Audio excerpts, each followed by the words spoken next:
A long time ago, in a village by a lake, there lived a great hunter who was invisible. He was called the Hidden One. It was known that any young woman who could see him would become his bride. When we were the hopeful young woman who visited his wigwam at the far end of the village, each was by tested by the hunter's sister, who was called the patient one, but years passed and none succeeded. In the same village lived two sisters who had lost their mother. The younger sister had a good heart, but the older one was jealous and cruel. While their father was out hunting, the older sister was torment the younger one, holding her down and burning her arms and face with the sticks from the fire. Then she would tell her, Don't you dare tell our father, or next time will be worse.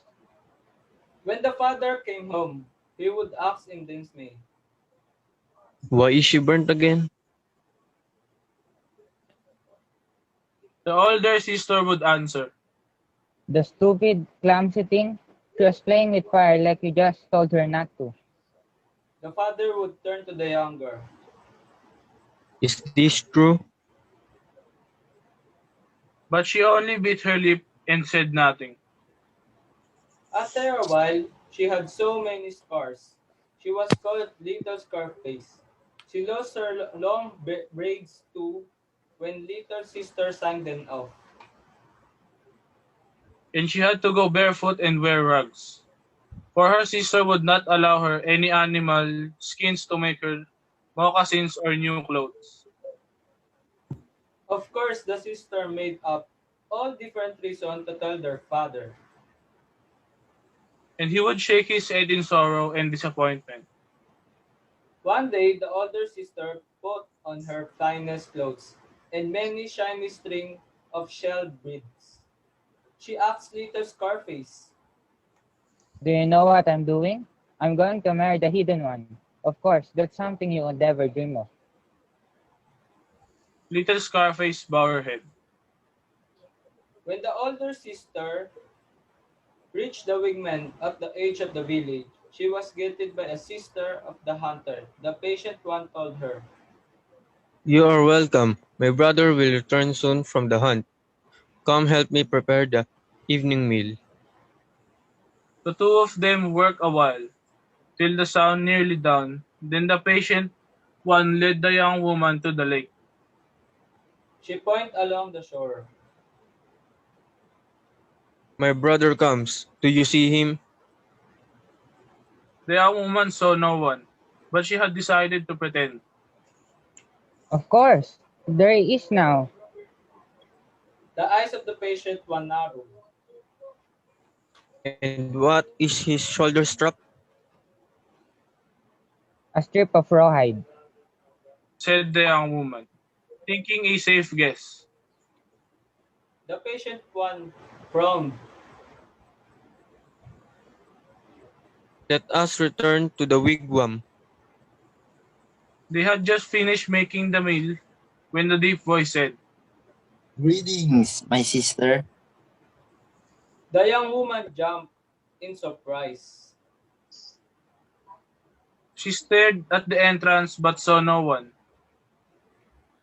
Greetings, my brother. As the young woman watched with wide eyes, a moccasin appeared in mid-air and dropped to the floor, followed by another. A moment later, bits of food were rising from the birch bark tray near the fire and vanishing into an invisible mouth. The young woman turned to the patient one.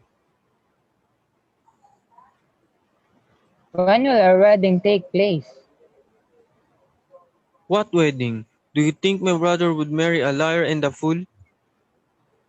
The young woman ran crying from the wigwam. All the next morning she stayed in bed, weeping and sobbing. Then little Scarface came to her. Sister, let me have skins to make moccasins and new clothes. It is my turn to visit the hidden one. How dare you? The sister jumped up and slapped little Scarface, knocking her to the floor. Are you so stupid to think you can do what I couldn't? Even if you saw him, do you think he'd marry a pathetic thing like you? She sank back to the bed in tears. Little Scarface sat huddled for a long time, listening to her sister howl and sob. Then she rose and said again, It is my turn to visit the hidden one. Her sister stopped crying and stared in amazement. Little Scarface went to her father's chest and took out a pair of moccasins. She put them on her own small feet. Then she went into the woods. She chose a birch tree and carefully stripped off the bark in a single sheet. From this she made a suit of clothes, which she put on in place of her rugs. Then she started back through the village. Look at little Scarface.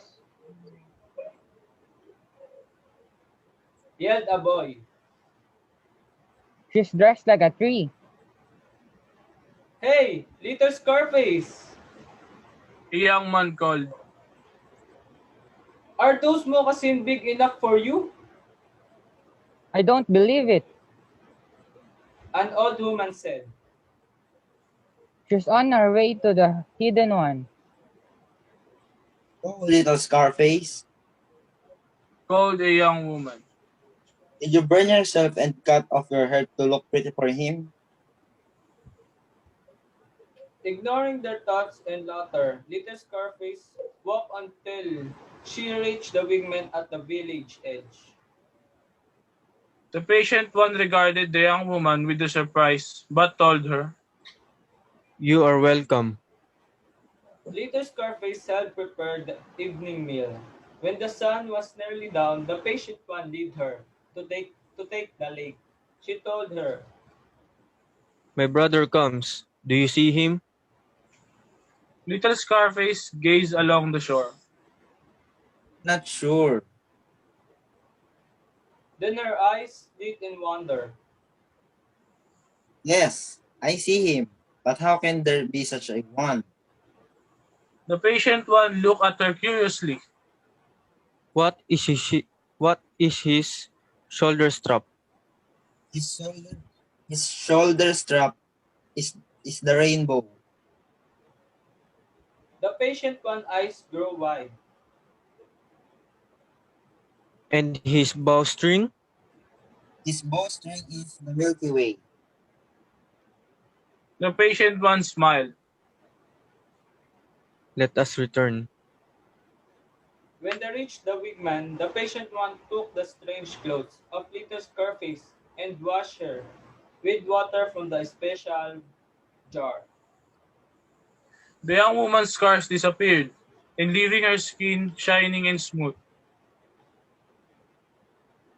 A magic calm made to the young woman her grow quickly, her waist ready for binding.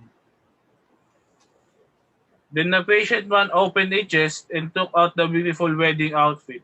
Little Scarface had just put it on when a deep voice said, Greetings, my sister. Little Scarface turned to the entrance and stared a magnificent young hunter.